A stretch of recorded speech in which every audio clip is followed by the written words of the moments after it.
Hello, welcome to Educationally Speaking. My name is Sarah Davis, and I'm a communications specialist with Oakland Schools and the host of this podcast. The goal of Educationally Speaking is to focus on important topics related to education here in Oakland County, Michigan. There has not been one person unaffected by the COVID-19 pandemic, and local teachers, parents, and students are no exception. So in this episode, we're going to talk about what self-care is and how important it is to implement in our lives as often as we can. Here to talk with me today about self-care is Mary Perfitt-Nelson, Oakland Schools mental health consultant, Dr. Julie McDaniel, Oakland Schools safety and well-being consultant, and Paula Lightsey, academic advisement supervisor at Southfield Public Schools. Welcome to all of you. Thank you. Thank you. So first, we're going to start off the conversation today by getting a basic understanding of our stress response system and how it works. Julie, can you talk a little bit about this? Sure. So when we're talking about well-being, a lot of times what we will share with people is that we have to name it in order to tame it. And what that means is that when we talk about managing stress, it's not about managing the event because the event is coming at us, but we can manage the way that the stress is making an impact on us.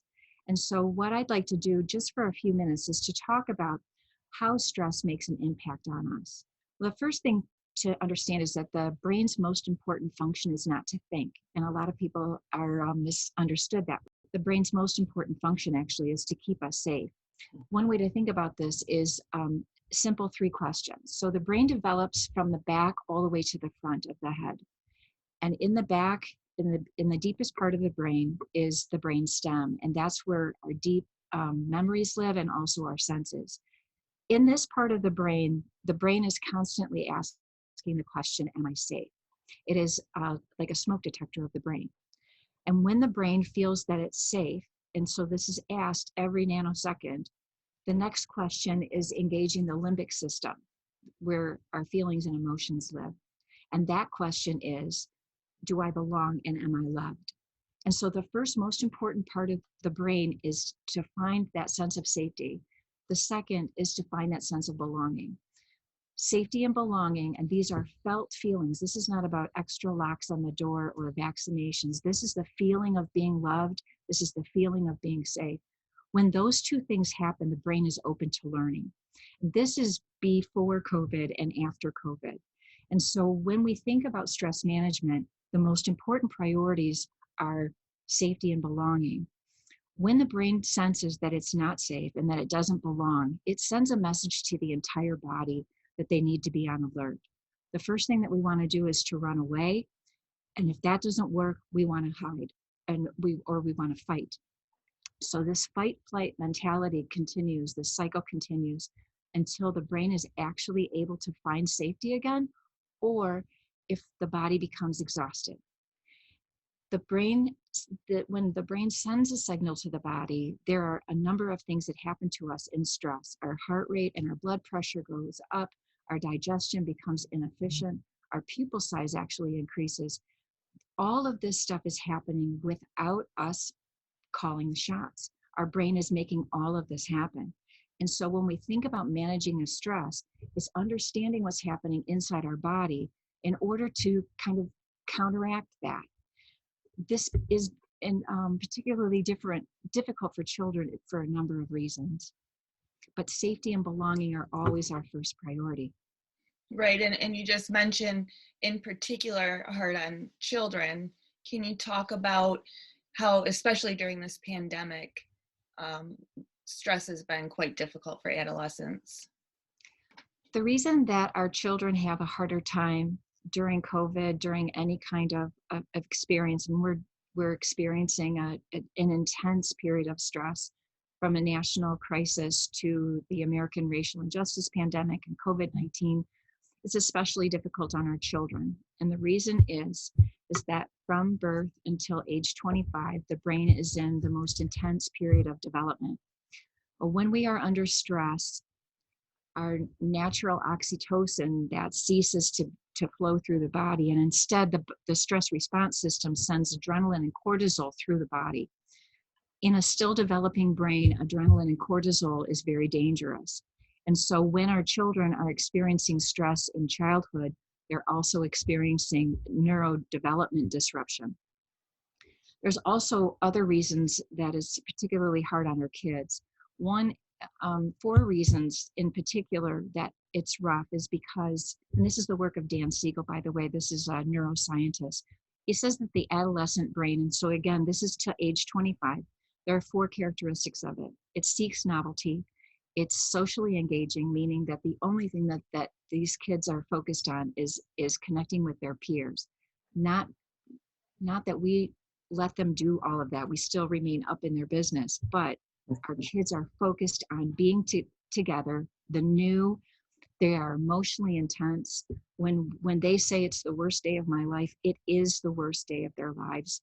When they say that it's the best day in their lives, we have to honor all of this emotional intensity. And the last thing is that they have this expanded creativity and innovation. And so during something like COVID-19, these 4 things have been disrupted also.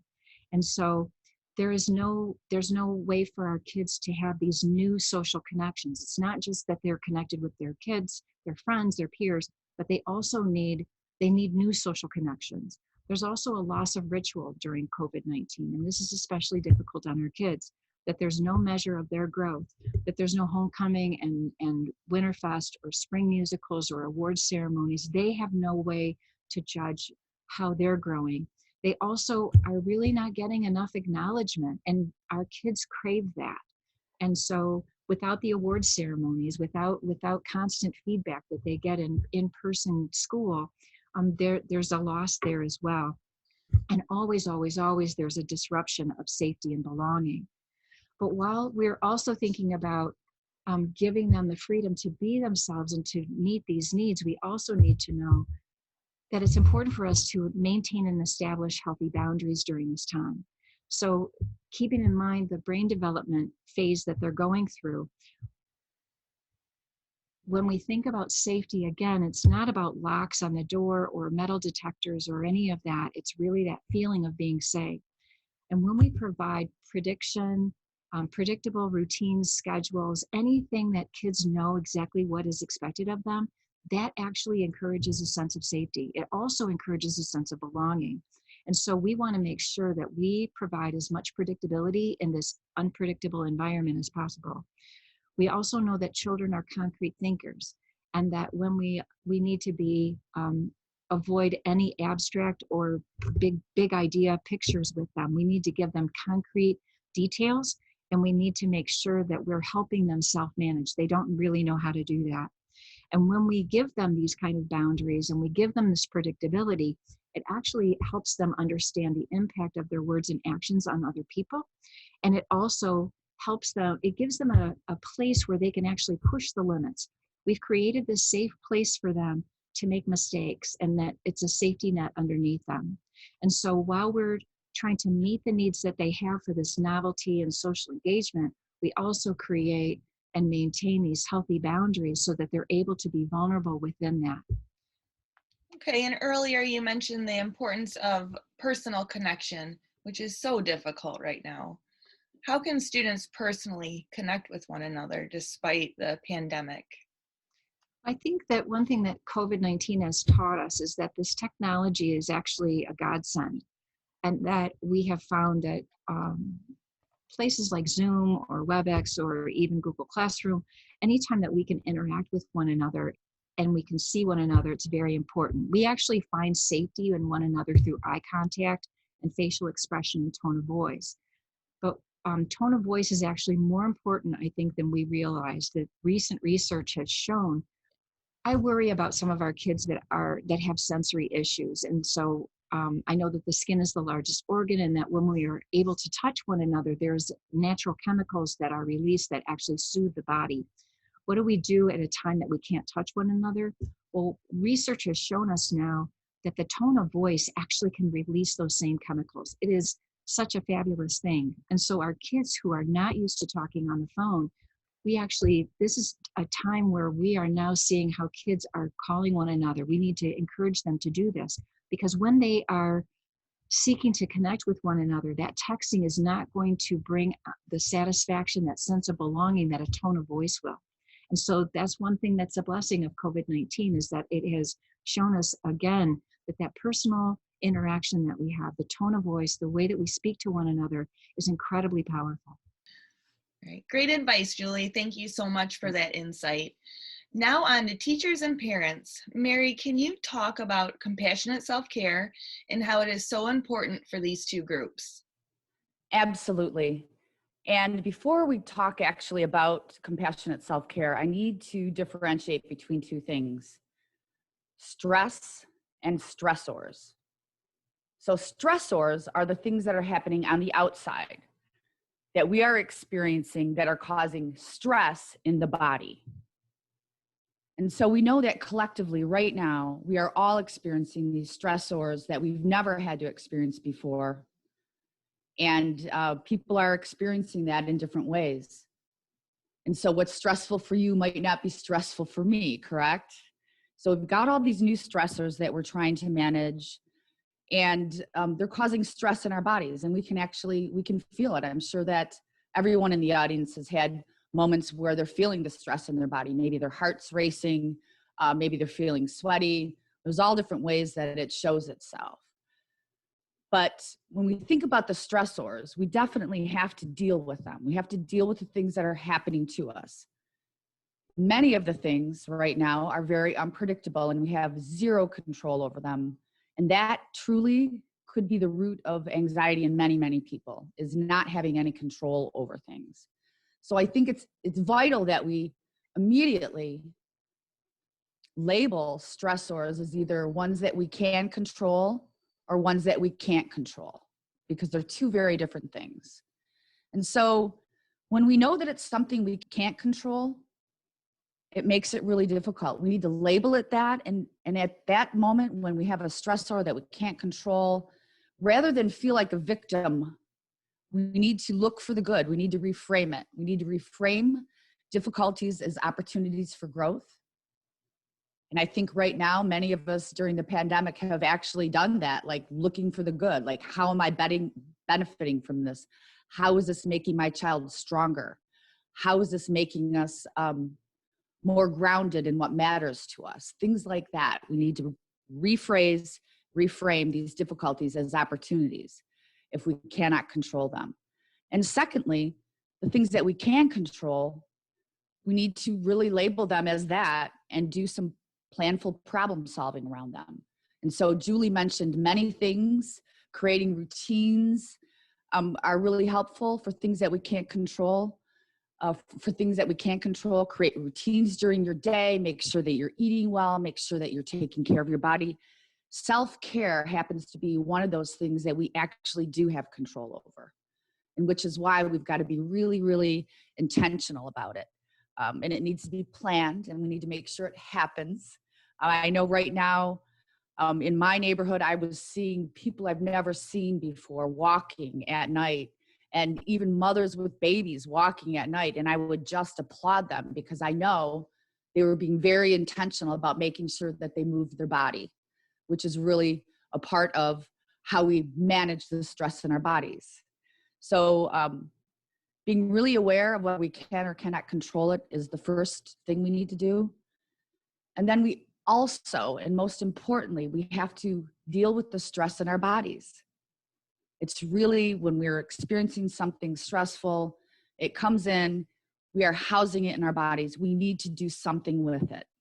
And there's a book that I happened upon recently, and it's called Burnout: The Secret to Unlocking the Stress Cycle. And it was written by twin sisters, Emily and Amelia Nagoski. It is a fabulous book. They actually wrote it before the pandemic, but it's perfect for the pandemic, especially as it relates to compassionate self-care. And so the first quote in that book was really profound. It hit me. And here's what Emily and Amelia said: that emotions are tunnels. If you go all the way through, you get to the light at the end. And so when we see somebody around us, when we see ourselves experiencing stress in the body and having an emotional response to it, It's important that we know that they've got to do something to move through that tunnel and get through that emotion. This is one of the ways that we grow stronger people, is by actually sitting in that emotion, working your way through it and getting to the other side, because that brings us down. That gets us to where we're actually able to do more thinking and less feeling. And so I have a couple of tips for getting through that tunnel, and I think they're great. There's 6 of them from the book. And so the first and most important thing to do when you're experiencing emotions from the stress is to make sure that you move. And we want to remember that stress lives in the body, and so you need to speak the body's language. Physical activity of any kind, getting up, walking, even just going outside for a minute, walking around the yard, anything like that is really helpful, because it tells your brain that you've successfully survived a threat and you are now safe. So if you're able to get up, meander around the yard, or go for a walk, or do yoga, that means there's no tiger behind you threatening your life. You're safe. And movement actually helps you work through and get rid of the residuals from that stress in your body. The second most important way to intervene and to help you get through is through breathing. Deep, slow breaths can actually down-regulate the stress response. And I think we'll learn more about that in a few minutes. The third thing is positive social interaction. And so any kind of casual but friendly social interaction, it's the first external sign that the world is safe. If I can stop and have a 5-minute conversation, even if it's over Zoom, with my colleagues at work, it is safe. There's no tiger behind me that's going to get me. And so that really is an important thing. And you'll actually feel yourself calm down just by establishing that eye contact, by smiling, by having a warm conversation with somebody else, even if it's over the computer. The fourth thing is laughter. Laughing together, even reminiscing about times that you did, it increases relationship satisfaction. And there's also some evidence that deep belly laughs may have been an ancient evolutionary system that mammals have evolved to make and maintain relationships. It's kind of a bonding. It's like a glue to the relationship. Number 5 is affection. And so this really is about feeling positive, warm feelings toward another person, any kind of a deeper connection with a loving presence with somebody else. And Julie did talk about oxytocin. Most certainly, hugs, kisses, these are actions that really elicit oxytocin, and which is the social bonding hormone. You can feel your blood pressure lowered when you engage in these activities, any kind of infection. I wanted to add also that watching a movie, a good cry, good tearjerker movie, can also help you get through this emotional tunnel. So it's good to cry, get rid of it. That's a great thing, and that is really part of affection, crying. And number 6, engaging in creative endeavors. And so this is really about any kind of creative endeavor, sports, the arts, painting, sculpting, knitting, music, yoga. All of these things are creative endeavors. And I know it's pretty interesting. If you know any artists, they will often tell you, like as they're painting, that they're working through some of their old issues by engaging in that creative endeavor. And it's very, very, very healing. And so these 6 things are really helpful. If you're with a child or with another person who is experiencing stress, maybe some anxiety, having a hard time not feeling safe, engaging in these 6 things can really be helpful. You can also make sure that you are intentionally building these things into your day. I know for myself, even though it's below freezing, I make myself go for a 30-minute walk every day, whether I want to or not. And most of the time I don't want to, but we have to be intentional. We have to plan it, because the payoffs will be huge. We'll sleep better. We will engage with other people better. And we're actually, it's almost like exercising the part of our brain that helps us be more resilient during difficult things. All right, a lot of great advice there as well. Thank you, Mary. I'll probably take a walk today too. I'm sure my dog will be happy to hear that. Paula, you have actually implemented district and school-wide mindfulness practices and strategies. Can you tell us why you did that? Yes, I can. Thank you. And thank you, Julie and Mary. Just listening to the history and the science of our bodies and our reaction is great. And I say that because my journey has been organic, and it's been about the experience of mindfulness. And so it's great to hear the science. So my journey in starting a school-wide and district-wide practice has been that for many years I lived the life of a building principal. And I always felt that civility was a skill, not an assumption. I also believe that my cup was always half full and not empty. And so during my tenure, I would start the day with a quote ending with "the choice is yours or not." And this is before mindfulness became the thing. And of course, before COVID-19. And so moving forward, I was always a yoga practitioner, always meditated, and I always felt, how can I bring that part of my life into my school life?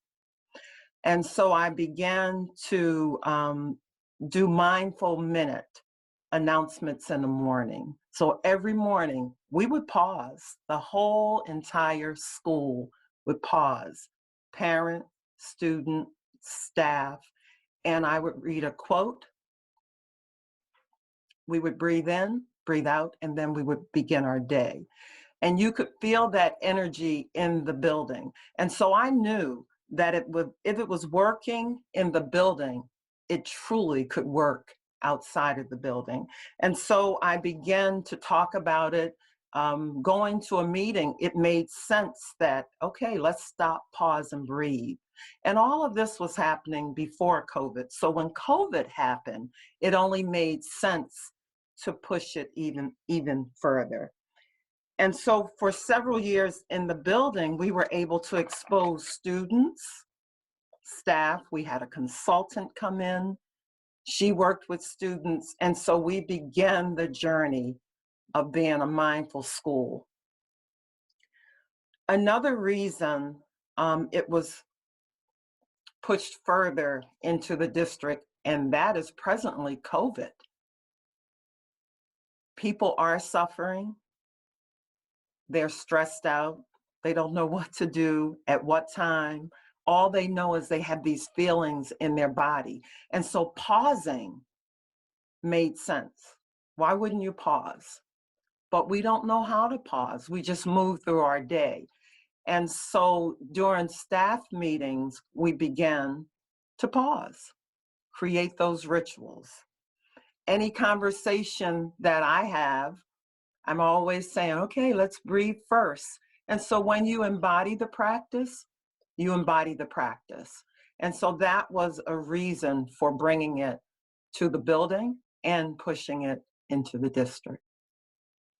And so as you sort of alluded to, you initiated something called Power of the Pause. Can you tell us how it started and why you started it? And so the Power of the Pause came about in trying to get the message and the practice beyond the people that I was directly connected with. And so when we went out for COVID-19, the thought was, how do you continue to help folks, although you can't see them? And so I established the Power of the Pause because what I wanted people to think was always pause. And so it moved to a virtual platform.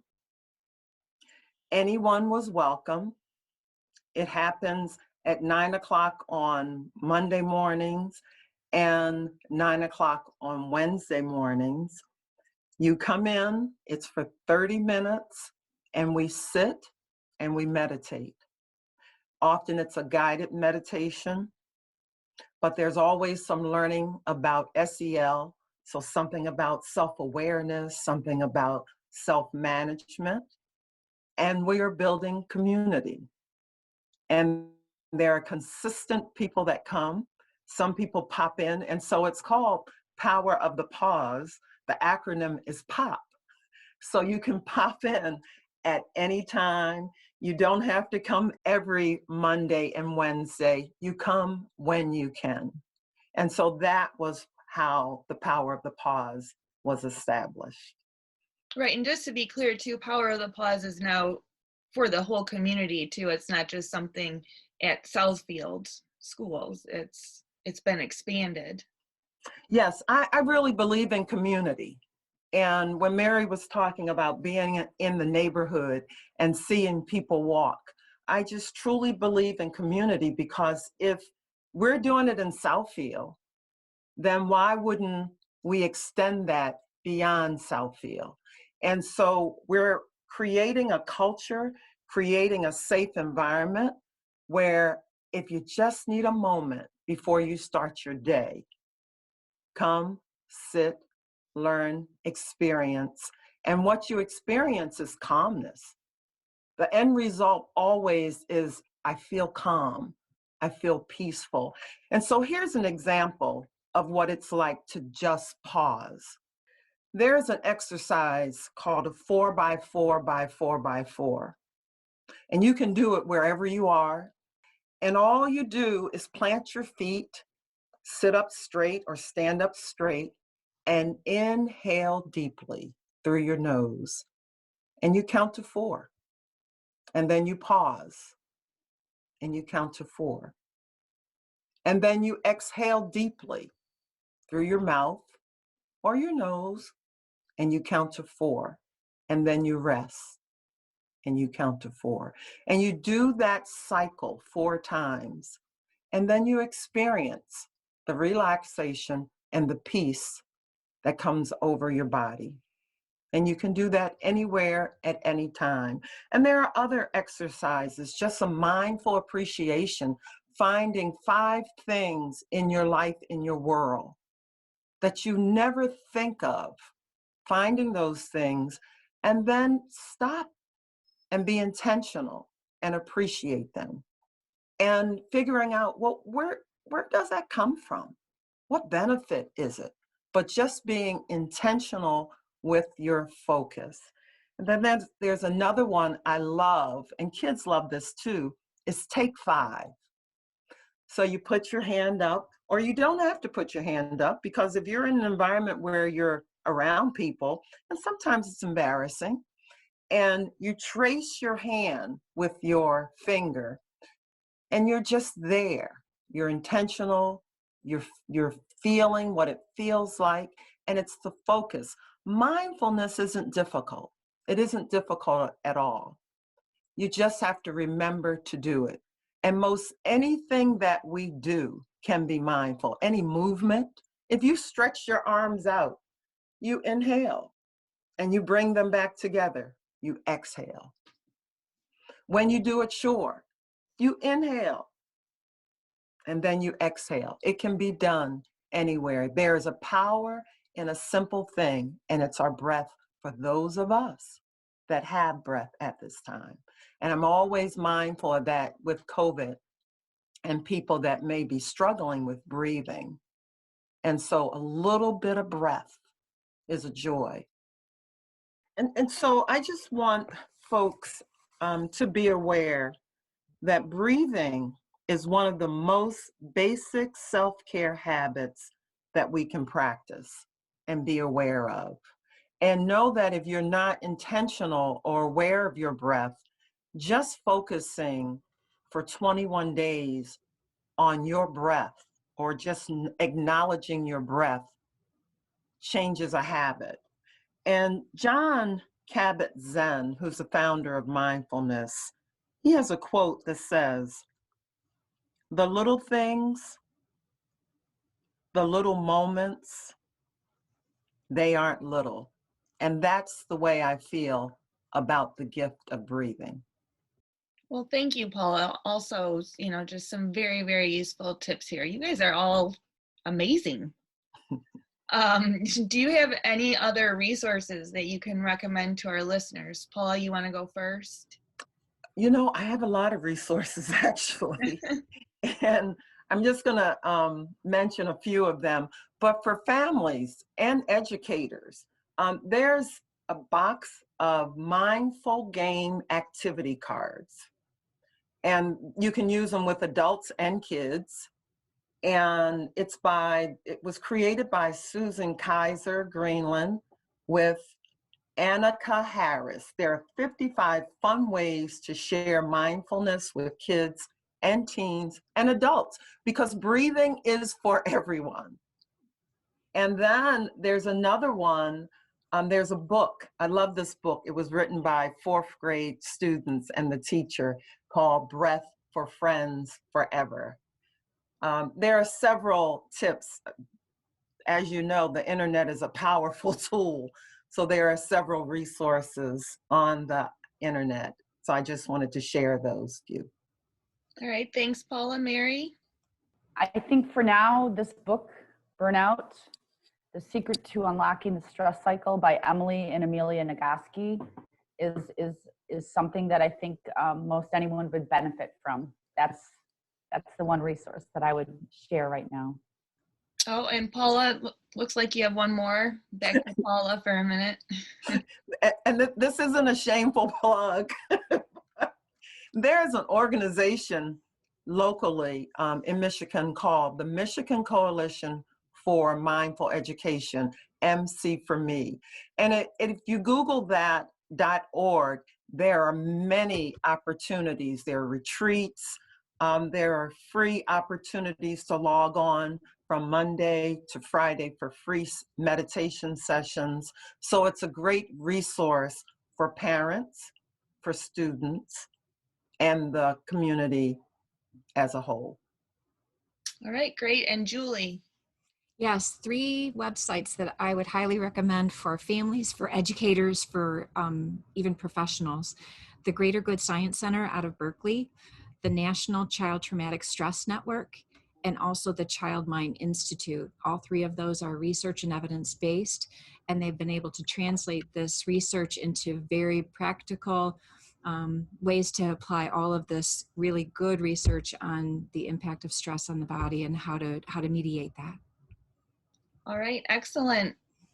So all of those sources, or resources, I should say, will be in our show notes. So for anyone listening, they can take a look and dive into those different helpful tools a little bit easier if they want to. Thank you to all of you for being on the show today and discussing the importance of self-care for our teachers, students, and parents. Self-care is a hot topic right now, and for good reason. It's easier said than done, but we really need to make taking care of ourselves a priority. And, the obvious wealth of knowledge between the 3 of you was very exciting to have the 3 of you on here. So I appreciate it. Thank you. Thank you so much for having us. Thank you. Yeah, no problem. This podcast was brought to you by Oakland Schools Intermediate School District's Communication Services and is produced by Media Production and Distance Learning Manager Mark Hansen. Oakland Schools is a regional service agency that offers support services to school personnel which are better delivered regionally and provide cost, size, and quality advantages to those we serve. You can find more information on Oakland Schools at oakland.k12.mi.us. I have been your host for this podcast, Sarah Davis, and you can find this and future episodes of Educationally Speaking on Anchor FM. We hope you will join us for our next episode, where we will continue to bring you topics that affect every student every day.